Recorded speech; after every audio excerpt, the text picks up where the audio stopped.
The Poetry Center bringing poetry to Paterson since 1980 at Passaic County Community College.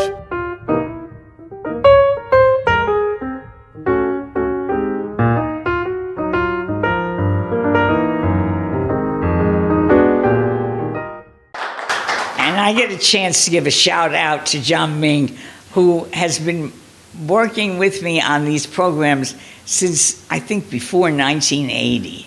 So it's a very long time. And I always think of John as my brother, and we're born on the same date, quite a few years apart, but our birthdays are March 12th, both of us. And so I think that helps us to be on the same wavelength. John, is this working when I speak into this? No, you're good. Keep talking. I can bring them by more. Okay. Before anything else, I'm glad to see you here today.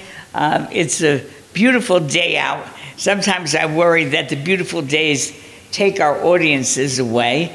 I also hope that before you leave today, you take a look at our art exhibit. It has paintings by Linda Hillinghouse and by me. And I will say that my painting has been very influenced by Linda's work, because my paintings have changed a lot in the last 5 years. And I think because Linda and I have had our Painting Poets Camp, where we meet every week and we paint together.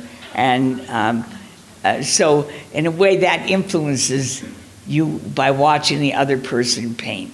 And I think Linda has tried collage because I tried collage, and she decided to add some collage elements to her poems. Not that the paintings are the same, but rather that they talk to each other. So I always feel like there's a story going on there behind the paintings. And with my own paintings, I hope that there's a story the women are trying to tell. And I certainly feel that with Linda's paintings. So I hope you'll take a walk around and take a look at the paintings and see what, and you want to ask us any questions about what we're trying to do with our painting, please let us know. I also wanted to say that none of the programs run by the Poetry Center would be possible without grants from New Jersey State Council on the Arts through the National Endowment for the Arts, the support of Passaic County Community College, and particularly the president of the college, Dr. Stephen Rose, who is always very encouraging about the work of the Poetry Center and the other things that we do. There are a lot of parts to the Poetry Center. And I also want to thank Susan Balick, who, when Jane Hall retired and the college would not hire another art gallery curator, somehow Susan, in addition to the 3,000 other things that she does, took on the arts galleries. I think she's done an amazing job. She's done an amazing job for us in this exhibit, and I think that she's a woman of, what's it called when you're a Renaissance woman rather than Renaissance man? She seems to be able to do everything. You say, Susan, do this, and she figures it out and does it very fast and very efficiently and very well. So let's give a round of applause to Susan.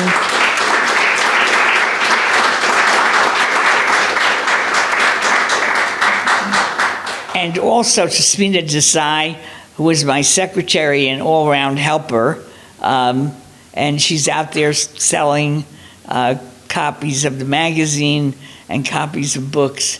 I don't know how I'd do without Smita. She's so wonderful and so amazing. I'm very lucky to have her with me. We have a great team at Passaic County Community College, and certainly in the Cultural Affairs Department and the Poetry Center, we have a great team. Okay, so what I'm going to ask you to do is, because we have a lot of people who will be reading, I will ask you when I call your name, and these names are on here in alphabetical order. If you have one poem in the magazine, read the one poem. If you have two poems, read one short poem. Read two short poems. Don't read a poem that goes on for 3 hours. I still remember somebody who used to come here at the and read in the open reading, and he'd have a notebook, and it was all this. These poems were written in pencil in this notebook, and he'd keep turning the pages until you finally had to get a hook and get him off the stage. So I don't want to be getting my hook. What I'm saying to you is, if you have two poems or three poems in the journal, take the two shortest ones. Don't take the very long ones, or just read one long one for me. That would be a big help. I want also to mention that the cover is a photograph. I'm caught in the, John, I seem to be caught in the microphone. My shoulder doesn't move that way. I broke both of my shoulders. I'm the only person in the world who can, in 5 years apart, break both of my shoulders. And so they don't move very well anymore. Anyway, this is, shh. I got it. Did I just say that? Blot that out. This is a wonderful photograph by Mark Hillinghouse that I used as the cover design for the magazine. I think it's really interesting and very reminiscent of New Jersey's. And I've used a lot of Mark's photographs, both as covers and as art in the interior of the magazine. And so I really like this very much, and the green is just very easy to match the background cover. Anyway, I really think it's very indicative of New Jersey. I think when you go out of this area, when we moved to Kansas City, I couldn't believe there were no diners. No crumb cakes and no ronzoni spaghetti. I was very surprised. Anyway, I always think of the diner as a very New Jersey thing. And of course, a lot of the diners I'm remembering from when I was a kid, and we'd go out and go to the movies and then go out to a diner after, those diners have disappeared, unfortunately. But there are a few left. Anyway, I'm going to start by, I also want to mention that the rules for the Allen Ginsberg Awards are out there as well. So you might try to enter your work in the Allen Ginsberg Poetry Awards. Please remember that we do get a lot of submissions, and so if you get an honorable mention, I heard somebody complaining about getting an honorable mention on Facebook, and I said, buddy, you realize how good it was to get an honorable mention? We had so many entries, and you are complaining you got an honorable mention and didn't get first prize? Honestly, greedy. Anyway, I'm going to call on, I don't know if she's here, Lisa Bruckman. Is Lisa here? Okay, then I'm going to call Joseph A. Chellis, Fairsless Hills, Pennsylvania. Okay, Joseph, would you like to come up and read your work? And try to sit in that chair without falling over the microphone. Which I would probably do. You guys just adjust the mic to where you think it.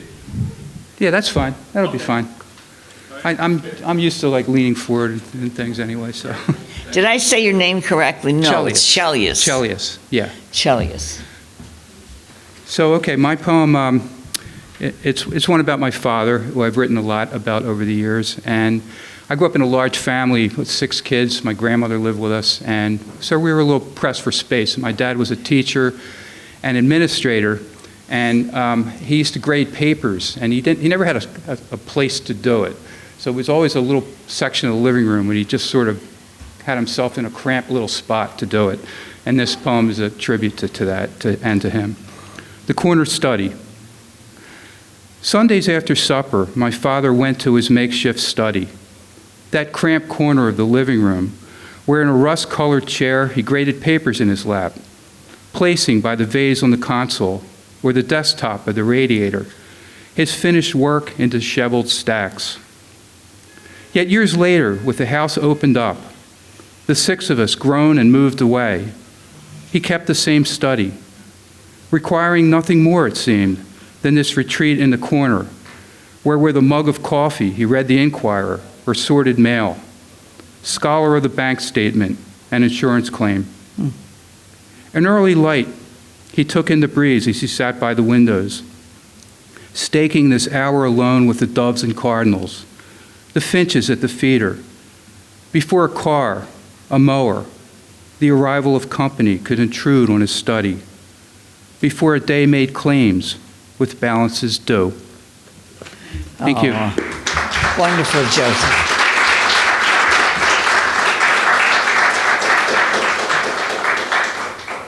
Okay, our next reader is Judith A. Christian from Millburn, New Jersey. Judith Christian.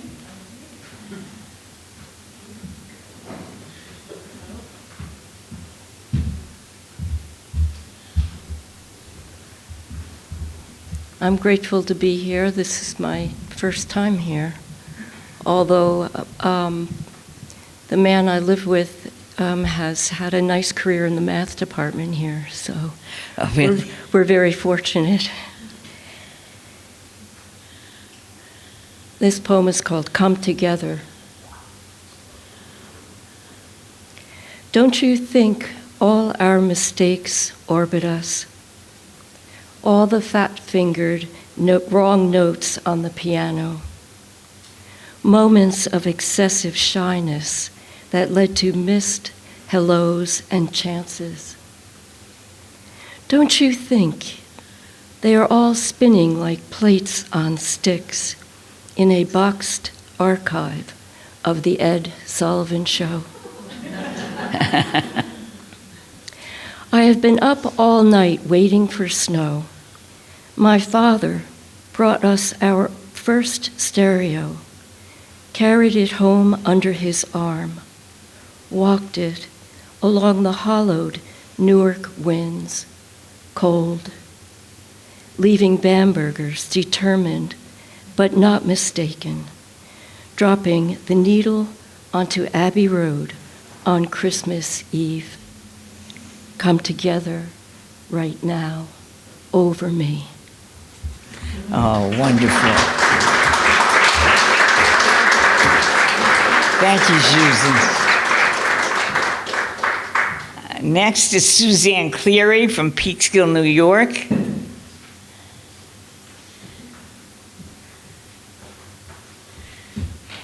Suzanne, I'm sorry, I didn't know you were that Suzanne. I thought you were a different Suzanne. Oh, okay. I only said my first name. I'm thrilled to be here today and to be sitting on the stage with one of the movers and shakers of poetry in our area for years. Thank you.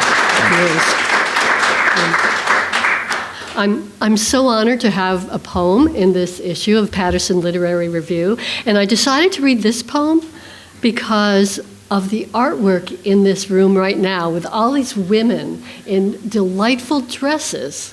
And my poem is about my great-grandmother, Hermina Krivini, and the poem is called Hermina. If you had worn 3 skirts over your nightgown and a shirt over that, and a black wool vest, red shawl, then knotted the blue with pink cabbage rose babushka under your pointed little chin, and thus you wore for the journey every article of clothing to your name. Who could blame you for using your first paycheck for a store-bought tissue paper sewing pattern, for the simple dress you would wear for 60 years? Short sleeves, round collar, buttons to the waist, the calf-length skirt slightly gathered, clasped at the waist with hook and eye, finished with loops for a belt of the same fabric. Hermina would tie the belt to save the expense of a buckle, her waistline growing and shrinking and growing, finally narrow as a girl's, and her closet full of that one dress in navy with polka dots, red with polka dots, dark green with yellow roses, gray with pink sailboats, and Hermina, blind, but remembering every dress, and that bank teller who refused to say her strange name. Oh, wonderful, Suzanne.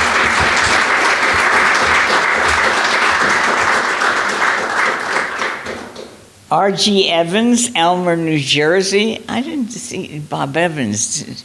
Do I see Bob Evans? No, he's not here. Okay. Deborah Garish. I know I saw you. Deborah Garish, Murray Hill, New Jersey.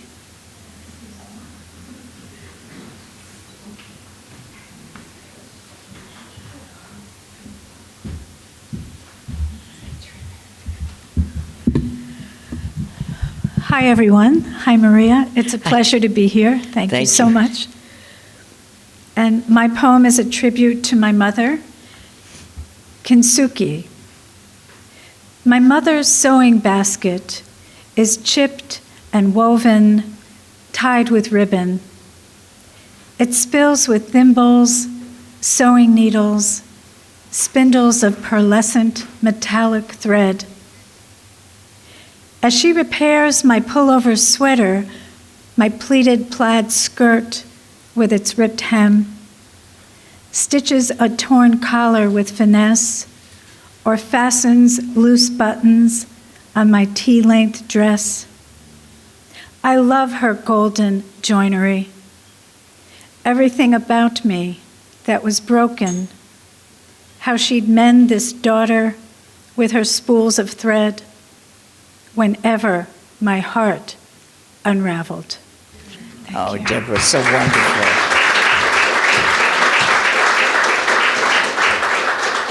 Next is the painter and poet Linda Hillinghouse, Verona, New Jersey.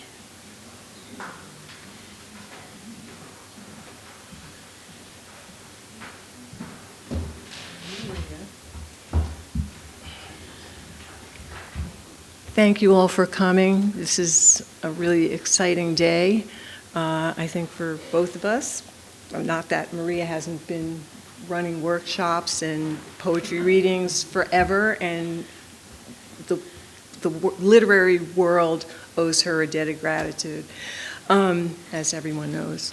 And I want to say that what Maria said about our painting is true. And I want to point one thing out before I read, and that is that the moment I began to be influenced by Maria was when I stuck the veil on that woman in the corner here.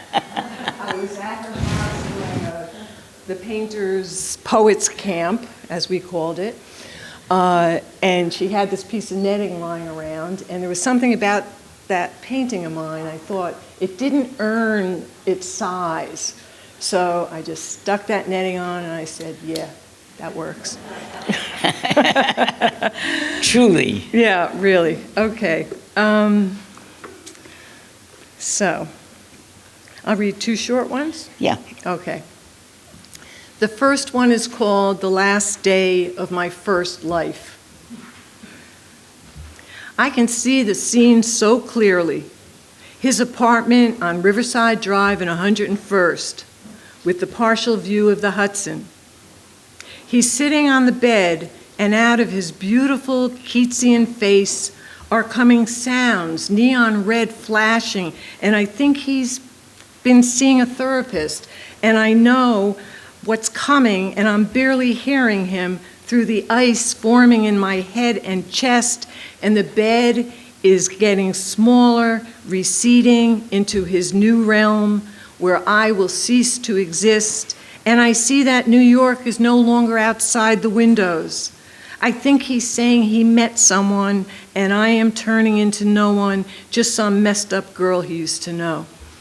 Oh, This one. wonderful. Thank you. Thank you. Okay, and this is short. It's called Not Nothing in Hoboken, New Jersey. My husband, lugging tripod and cameras, heads off to shoot the train station. I'm waiting at an outdoor cafe under a red umbrella, drinking coffee, writing, and reading the transparent body language of the young, trying to remember what it was like to be them, the physical joy, the short history, the possibilities, and I'm hating knowing the secret of how 16 morphs into 60. The Merwin poem for the anniversary of my death pops into my head, and I know I'll never write anything that pure, nor will I ever get to visit a day already lived. Even so, I'm sitting at this cafe with its sunlit umbrellas and clinking spoons, the Hudson River through the trees, knowing my husband is framing his shots and looking for the holiest of holy light on this day in August in Hoboken, which is definitely not nothing. Thank you. Thank you. Wonderful.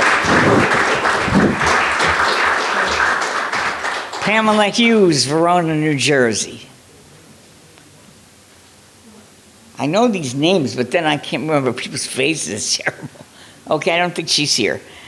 George James from Ridgewood, New Jersey.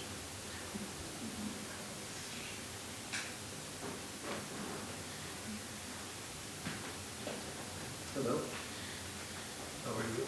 Good, how are you? I'm good, thank you. Nice to see you again. Hello, ladies and gentlemen.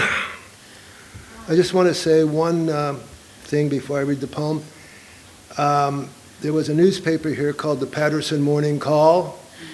I'm not sure if you're familiar with it because it died in 1969, sold to its competitor.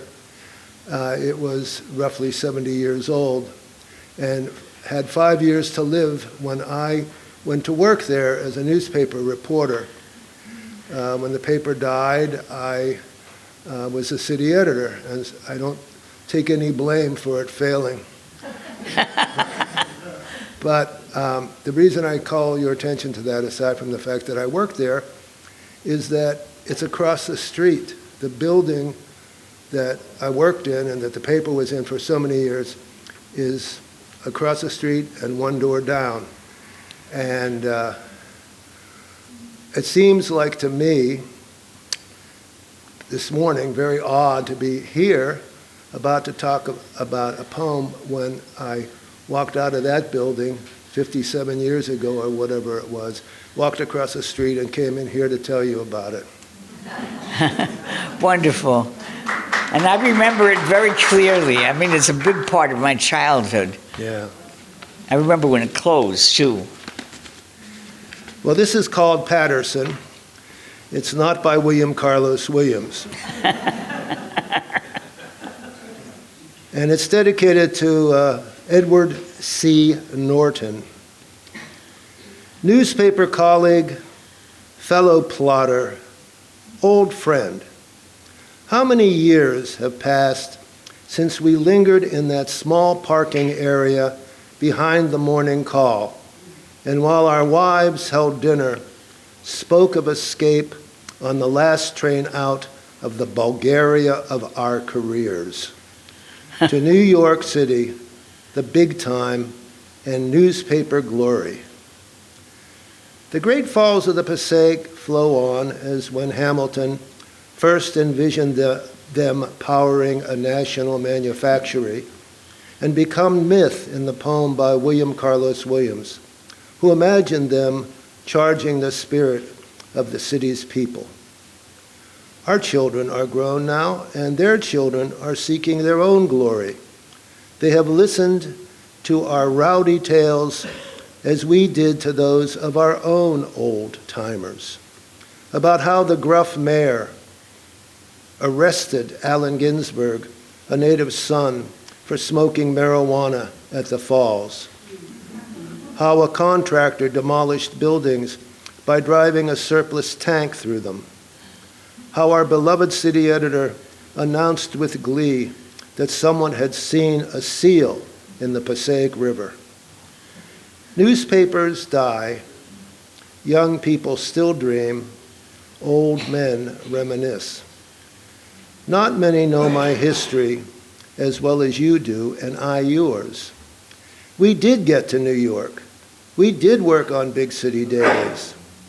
Yet it is Paterson we relive by text, phone, and your visits. For even though it's been years since we've seen that struggling city, whose decline we could not stop, despite our sincere effort, the printed word, and our sacred craft, we are still there. Oh, wonderful, George. Beautiful. Now, I see listed here M.L. Liebler, but I don't see his little goatee. So, and he's very big, so I should be able to see M.L., but I don't. So I don't think he's here. And since he lives outside of Detroit, I don't think he's here. Kenny Lickus from Cambridge, Massachusetts.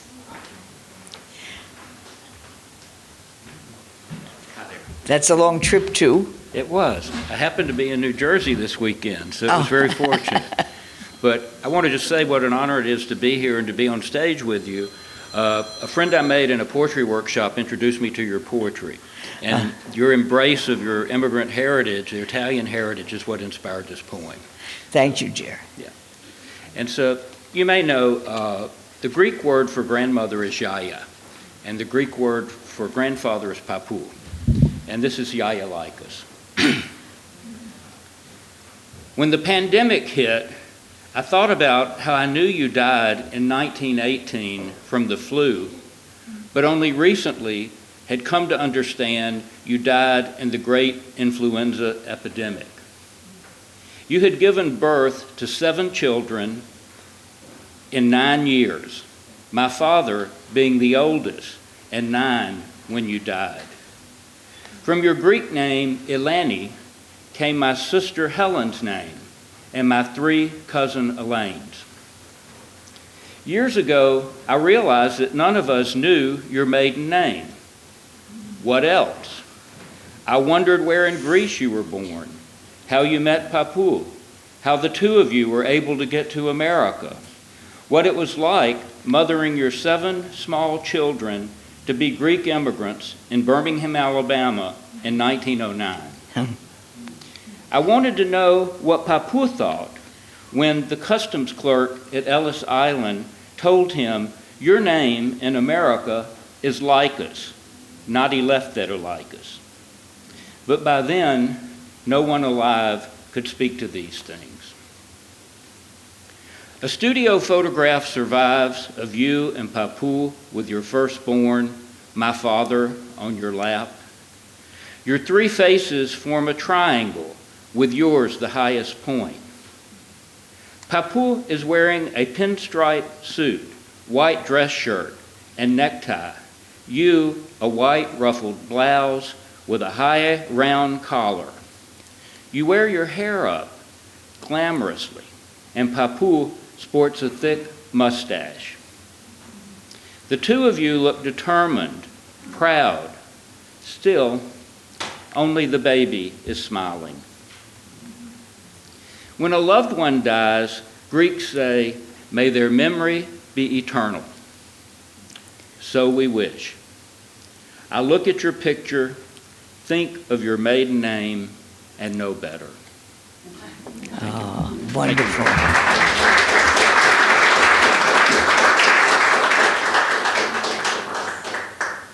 Elizabeth Marchetti, Totowa, New Jersey.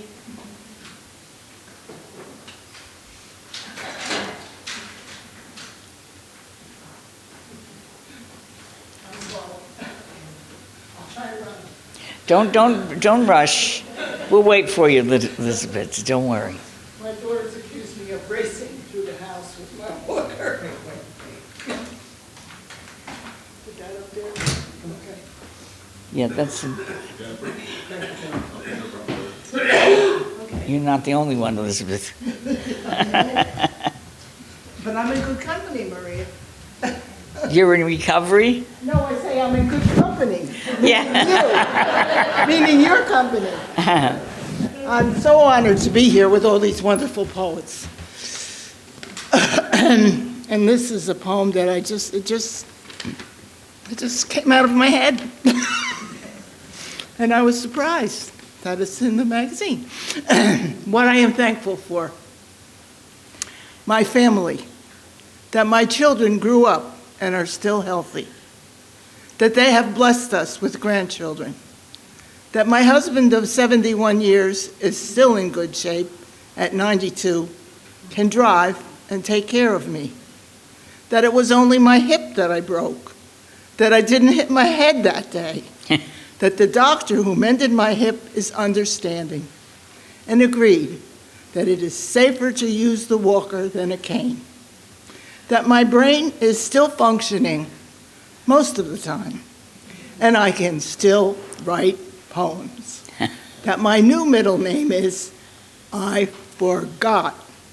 So it is a legitimate excuse for most occasions. That we discovered the United Methodist Church in Totowa, thanks to their former organist, Joyce. That I can attend each Sunday virtually, thankful for hymns old and new, the familiar ones that I love and the new ones that I learn. Thankful that I can still sing. Elizabeth, thank you, honey. Wonderful. Thank you. Wonderful. I was surprised. Let him come to you. I was surprised when you accepted that one. I loved it. If I don't love it, I don't accept it. Right. Thank you, Maria. And I'm very bossy, so I don't let anybody else help me. Greg Moldia here. I should recognize him if he's here. No. Mercedes Mulligan from Paramus, New Jersey. Let's welcome Mercedes.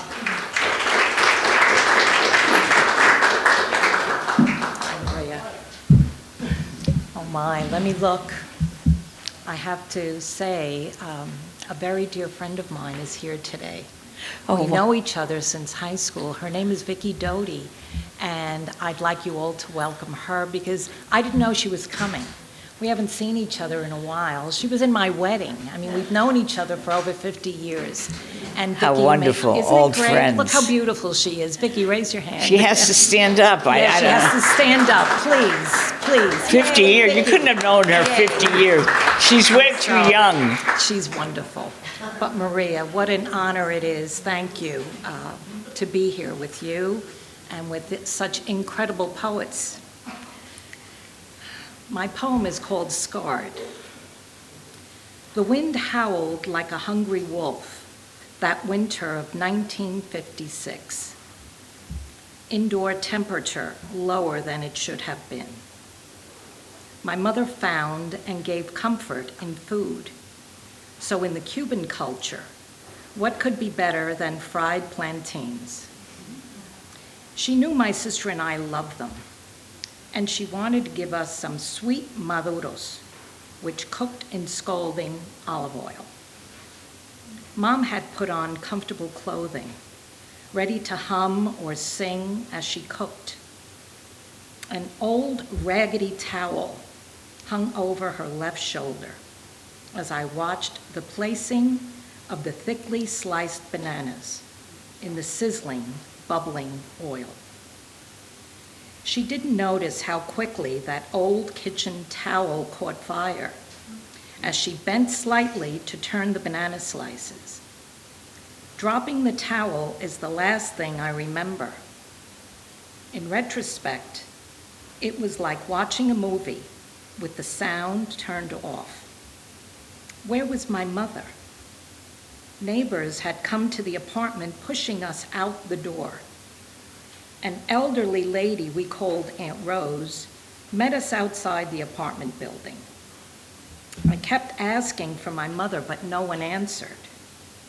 The fire trucks arrived loudly with lights glaring. My mother was taken out by stretcher, with her left arm wrapped in what looked like clear plastic. My younger sister and I walked 3 doors up the street to Aunt Rose's house. She gave us hot chocolate with little white marshmallows as she tried to distract us with forgotten dialogue. Years later, as my mother aged, I could see the deep discolorations, those long, wide scars on her left arm, leaving invisible childhood wounds that do not disappear. Oh, Thank you. so wonderful, honey. Michael Polisi, Michael A. Polisi, Franklin Lakes, New Jersey. Michael, I haven't seen you in so long, I didn't recognize you. I think I was a girl when I saw you last, and I'm definitely not a girl anymore. Nor am I a boy. Good evening, everyone. It occurs to me, though, first of all, I appreciate being here, and I thank you for that. But being familiar with the work that's in the review and hearing your voices, it's great to be able to connect your voices with the poems that I love in the reading. So this is a poem called Sunday with Uncle Louie. Uncle Louie was a little bit of a mystery for us growing up. He's my grandmother's brother, a grandmother called Mima, and I've been thinking about him. He died when I was a child, and I don't remember hearing him speak. I don't know if he spoke. We all spoke English. He was from northern Italy, a town called Aosta, and I think he just spoke Italian, but they didn't privilege us with that. At any rate, Sunday with Uncle Louie. Mima's brother, Luigi Farnier, lost a tooth taking an overzealous bite of cold scungili salad his lady friend Pipa prepared for his 83rd birthday. But Uncle Louie didn't realize he lost it. So when he looked up with an insanely endearing gap-toothed grin, the Fieldstone farmhouse shook from laughter. Uncle Louie elevated to an art, a career waiting tables, a classically moody Mulberry Street supper club where some Franco-Provençal was spoken, and anyone who was anyone never sat with his back to the door. Portly, one might say, in Louis's world, lips that glistened like the ice walls of Courmayeur, where he hiked with Corinne and Julia, a small polenta stain where his belly began to bulge just south of the third button on his starched white shirt, gray gabardine slacks, black socks and suspenders, and thick black-soled Oxfords one can only find in a shop specializing in orthopedics. Uncle Louie hadn't found his tooth yet. His three nephews, Mario, Ettore, and Silvio, respectfully uncontrollable as they scraped the last morsels of broken pasta with crusty bread, sipping family red of no particular denomination from French jam jars and belching. Later, Pipa, silent and flushed, discovered something crunchy in her tapioca, but never let on for months. Not until Louis lay in repose, shrouded in satin and celebration rose, when Pipa was caught smuggling the tooth into eternity in a fold in the casket lining, afraid he would leave a relic of himself behind, only to be tossed into a drawer and forgotten.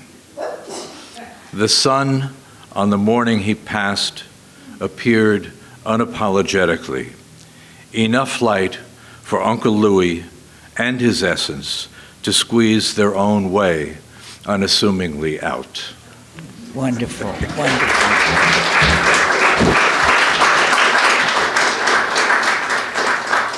Jason Craig Poole, South Orange, New Jersey.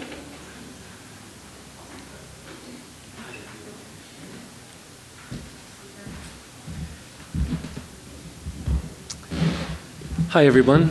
It's nice to see your faces. This poem is called The Night We Met. Our footsteps echo in the dark hallway as we follow the nurse wheeling the baby in the bassinet. We are fleeing the chaos of the delivery room, the lights, the noise, the trauma of your birth, the trauma of your birth parents. Your papa and I brace ourselves for the constant staccato of the NICU, but the nurse turns instead toward the nursery. We follow. We follow. In the sanctuary of the nursing suite, she closes the door, draws the curtains round like a blanket, lowers the lights. In a voice both gentle and commanding, she says, "Take off your shirt and sit." I do as I am told. And that's when I hear your cry, cranky, shrill whistle, beautiful. Her hands, like swan's wings, dip into the bassinet and reemerge with a wiggling oblong bundle swaddled in a striped hospital blanket. Like Houdini, you free one tiny arm and raise it above your head. Victory. She places you on my bare chest for your first touch, skin to skin, and I inhale your smell through the funk of delivery. I inhale all of you as I stare at your old man wrinkle skull, your blue eyes shining like gems through purple swollen eyelids, your pink snapdragon lips. You are not soft. You are hardened steel, forged in fire and charged with electric breath. I lean into your papa's arms, and you curl into my chest as I sing your name song, so you'll always know who you are. Thank you. Jason, you're so wonderful.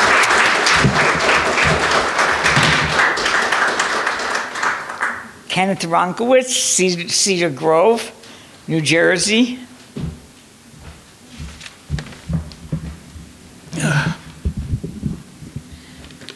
This is called Love Letters. My father hid some love letters in the ceiling. Not a man of words, a man who found it hard to sit and easier to be working. The patio he built stone by stone. A barbecue of bricks salvaged from a factory raised in 1959. The Chevy he was always working on in the garage. His attempts to hold time and place.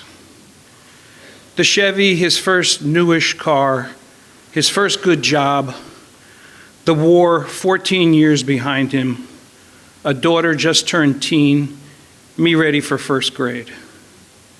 A draftsman who planned things on paper, lines, angles, subtle shadings, cross-hatching, plans never to be completed by him, making two-point perspectives seem real. And in the home they bought when I was born, he hid love letters in the refinished oak floors, in the staircase balustrades that he turned by hand, under the summer tomatoes and vegetables beneath the apple, peach, and plum trees, on the little shelf he made for my new books. He hid them so well, it took me years after he died to find them. Thank you, Ken. Margaret Sirocco, Montclair, New Jersey. Hi, dear. Hello, everyone. This is called Hide My Heart. A cluttered junior high hallway was no space for someone like me who did not fit in. Later, I learned how to do cool in school, sass my teachers, and find my tribe. But then, a long, long time ago, refusing to look up or engage anyone, I focused on reading, walking from class to class, tripping over my grown feet. Nameless bodies laugh and shove me against lockers and into open doorways. I pick up my broken pencils, torn papers, and precious books. I shut them out, hide behind long brown hair and horn-rimmed glasses. They can't touch me if I'm not here. At home, the phone and doorbell do not ring. There is no childish chatter, but my mother frets and my father frowns. To my delight, my parents give me more books, sometimes decorated with colorful ribbons I save in my nightstand. When left alone, I gather fortitude from adventurous characters, cry for souls lost, fall in love, experience joy, traipse across the universe, losing myself in pages and chapters and books and books and more books, using them as a roadmap to understand a way to survive. They shouldn't ban books, right?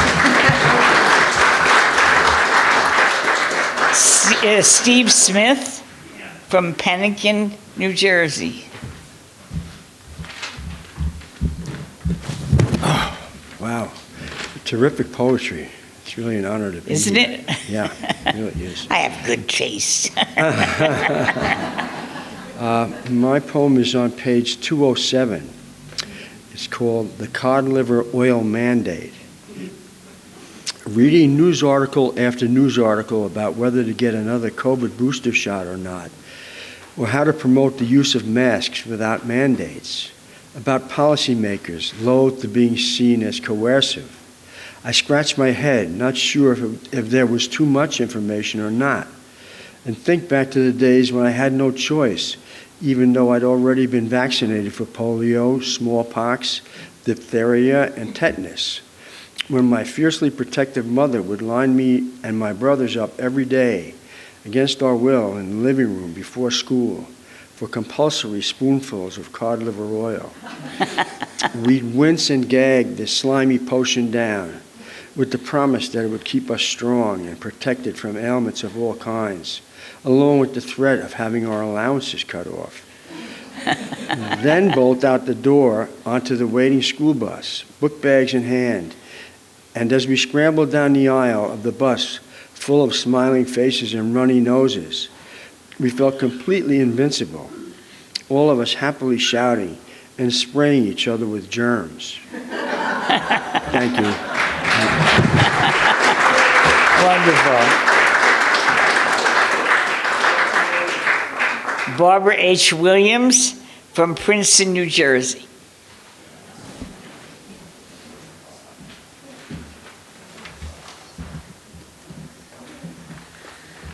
Such an honor to be here, my first time, and thank you so much.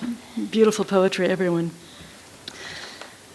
Just a note, on our first ride together, my husband was experimenting with tubeless sew-up tires, which are delicate, meant for the smooth racetrack and not for public roads. And he got several flats that day.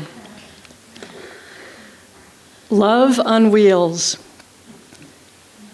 My love, do you remember? I know you must. The rolling hills we cycled through in humid heat on sticky tar by fences long and rustic, grasses high and kudzu thick, and all was lush and green in Frederick County. Remember that first day when heavens opened, and we welcomed that 3 times, no less. Kept on riding, drenched, refreshed, amused. And I sat by the road to sew 3 times, no more, your fragile sew-up tires while you counted windows of the distant barns. Remember how on later rides you'd come on up beside me, daring man, to plant one hand behind my shoulder, pedal for me, strong and steady. Or we'd ride hand in hand on wider lanes, wheels parallel. Remember how you coaxed me up the coastal range for my first view of the Pacific, saying at each serpentine, just a little farther, and then another steep incline I thought would never end, and I learned not to pedal hard. Remember how we dreamed a biking honeymoon, Up the coast of Finland, down the coast of Norway. Well, Page Mill Road and Old La Honda up to Skyline were enough. Through chaparral and eucalyptus, oh, the dry and pungent air. Remember packing tiny Sarah on your back for her first ride? Her humming in your ear close harmonies with wind and tasting ice cream on Sand Hill. And then you left, 1 month, to ride 3,000 miles with George. Remember coming home all brown and bearded, happy to take rest and welcome one more child and bike a daily outing, Jessie bright-eyed on your back, Sarah belted in behind you, dog leash in your hand. The neighbors frowned, notorious man. You got us touring bikes, fitted them with panniers, engineered the perfect gears. How we sailed along the coastal road, Big Basin to Carmel, Ventana, and Big Sur, the bracing air, the sun, up and down the rocky cliffs, past tide pools, whales, and seals. And then the crash, but only stocks. Not you, not us, not bikes, nor spirits.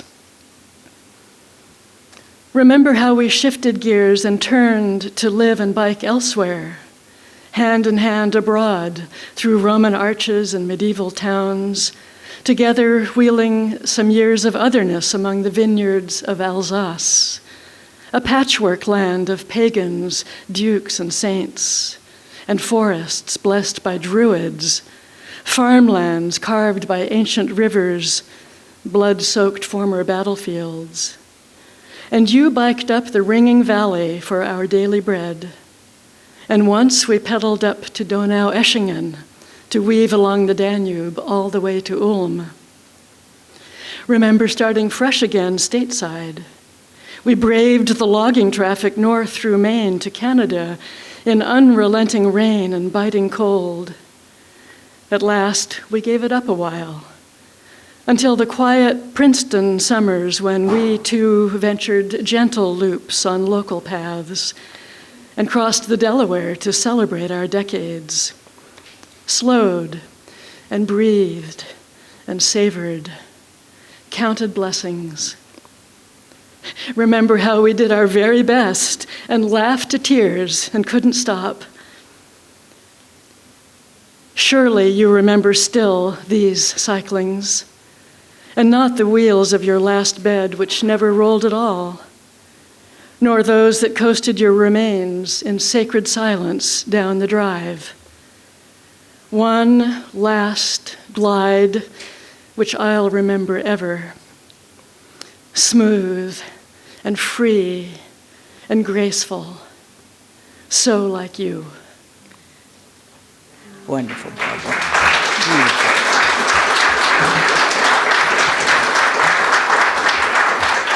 Okay, guys, now, did I miss somebody who was in this issue? Did I miss somebody who was in this issue? Oh, I'm sorry, honey. I thought I saw your name. Why didn't I call you? Diane Corey. Okay. Sorry, Diane. I got distracted, I guess. Okay. So I'm last, that's okay. Okay. My poem is Old Letters. It's on page 192. A drawer in my mother's vanity holds a tiny jewel box from Cousin Dick, a gold-filled fountain pen and pencil from Cousin Albert visiting from Egypt, and letters from Omar, her last boyfriend, before she married my father. She rarely opened the drawer, its contents treasures from her youth that stayed hidden, forgotten, except, I imagine, in lonely hours when she wandered back to happy moments.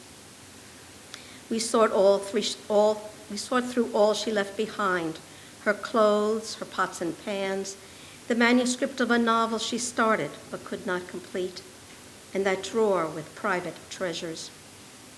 Those letters from handsome, rich Omar, the 19-year-old from Brazil who treated young Grace to nightclubs like the Havana Madrid, gave her his ring and offered her a fantasy she enjoyed, but even at 20, she was practical, sensible, chose a better match. On seeing the letters, her granddaughter asks, "Why keep these? She was married. Why remember the old boyfriend?" My father is disturbed too, wonders why, looks hurt. Years earlier, when my mother learned Omar had died before turning 40, I remember the sadness on her face. Did she hold again his letters, reread them, or just replay in her mind a movie of their time? Is saving mementos and letters so terrible, so unusual? When I die and my stash of memories is found, will the others read what was not meant for them? Will they judge, be surprised, or just toss out, not understanding who I was? Just as they do not fully know my mother, who held on to memories important only to her.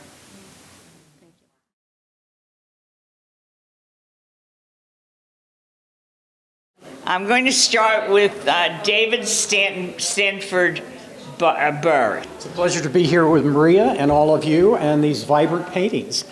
I'm going to share a poem with you that was published recently by the Wrath-Bearing Tree, which is a Military Matters magazine, and it's been a project for the last 5+ years. I'm writing my own World War I poetry from the perspective of the Tommies on the Western Front. This begins with an epigraph by the French Prime Minister Georges Clemenceau in 1919. I don't know whether war is an interlude during peace or peace an interlude during war. Harvest. Hurl of metal, iron, steel, as shrapnel, as ball hail, as HE detonation, all forged and spit out again with new fire. Materiel barrage, meat mincer for extruding the mortal metal of mere men. The sowing and the reaping are all one. Short is the harvest of those born to it. After the wrecking, reaping, reckoning, all are scuppered on the killing field. Khaki men with hopes of home snuffed out. Sheaves of men scythed down mid the muck-mire mud. Bowels churned with a disemboweled earth, red wet. Gravity flows to the lowest reach, but not here in the gorge of this blood-glutted earth, saturated but not satiated. On and on this crimson stain will drain, young men will come to fill the gap, futile like a record where the stylus is stuck in the groove over and over again, out of the trenches to fatal, final ground. They die individuals, but banal, as communally their yield is too large. None a hero in this no winner's game, nor a tragedy. Just raw statistics, all that grieve them soon to oblivion. After this great war comes the entr'acte, before World War, Roman numeral II, just in time for those who survived and bred to lose their sons in the next harvesting. Never an end, merely an ellipsis. Thank you.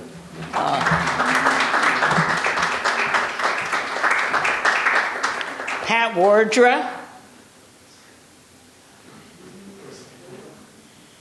Is Pat here? I think this is somebody who was trying to sign their names. This is Richard Wardra? No. Zant Wintrust? Zant, yell out that window. I know he was there. Oh, there he is. That him? Yeah, Zant, I'm so blind, I couldn't see you.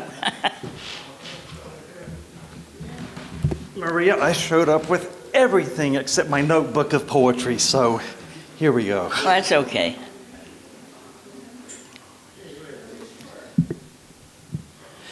This is a self-portrait. I don't know why I'm sharing it with you.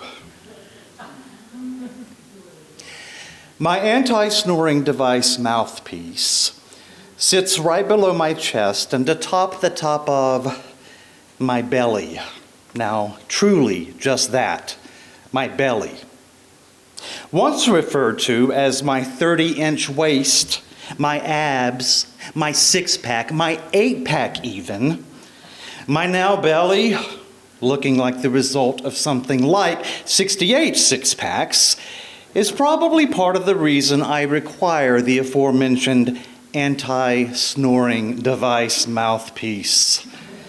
It's not a pretty sight, that of which I write, but I have chosen to share, and it appears I've come to not care, as my laptop rests against my thighs, with its screen facing my face, with my legs bent in bed to make such a task possible. And the bottom of my keyboard, it rests a little too comfortably for comfort against the bottom of my belly, right below my belly button, hidden beneath the sheet. Even from me is it best kept hidden from judging eyes.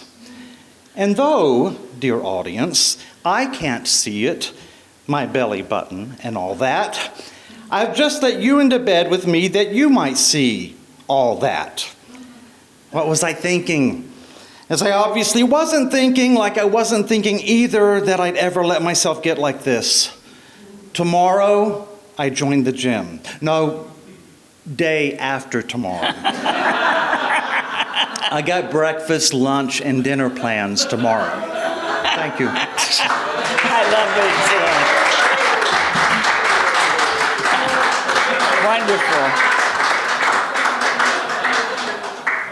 Wonderful. Marco Polizzi. Okay. Lisa Bruckman.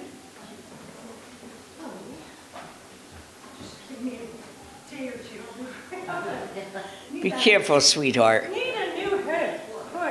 It's okay. Yeah. I've been there. Yeah, it gets more interesting, I guess. I'll get a new head, no worries. I'll be zipping. So I understand I missed you all reading beautiful submissions to the 51st edition.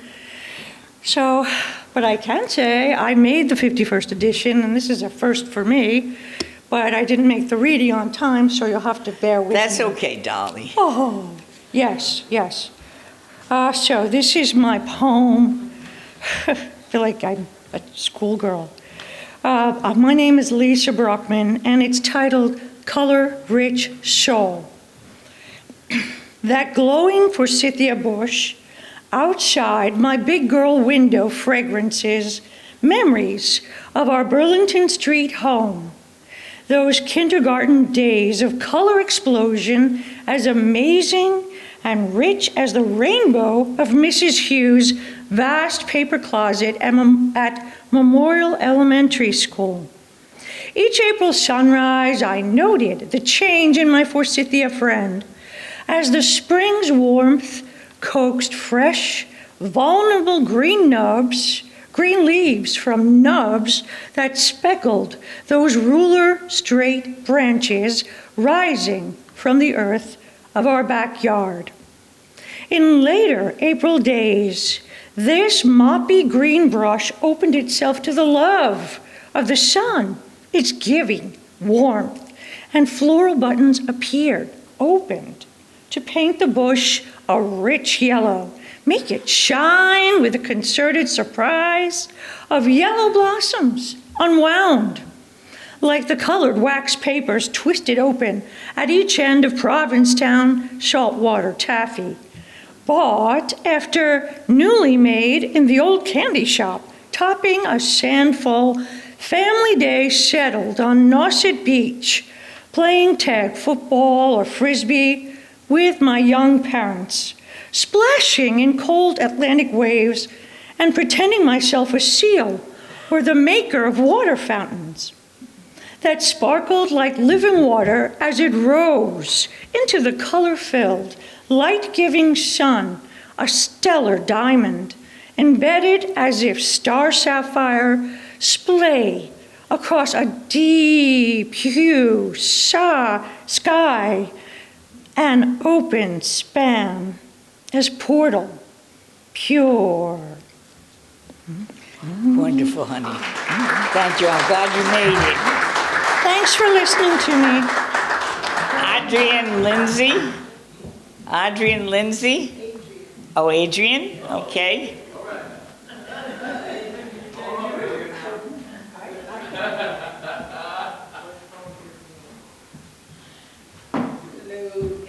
Hi, dear. I have something very, very short, not compared to what you guys have been saying so far. But this is something I'm surprised. My girlfriend invited me, and I didn't know I was going to say that. I do have some poems, but next time I come, I will have my poems with me. But this is something I wrote years ago, and it's called I'm Forever Yours. I'm forever yours. I'm forever yours. The reason why, I can't explain. I'm forever yours, the passing of each coming day. I'm forever yours, the way you hold me, the way you please me. I'm forever yours. That's it. Wonderful. I love it. I love the way you said that, too.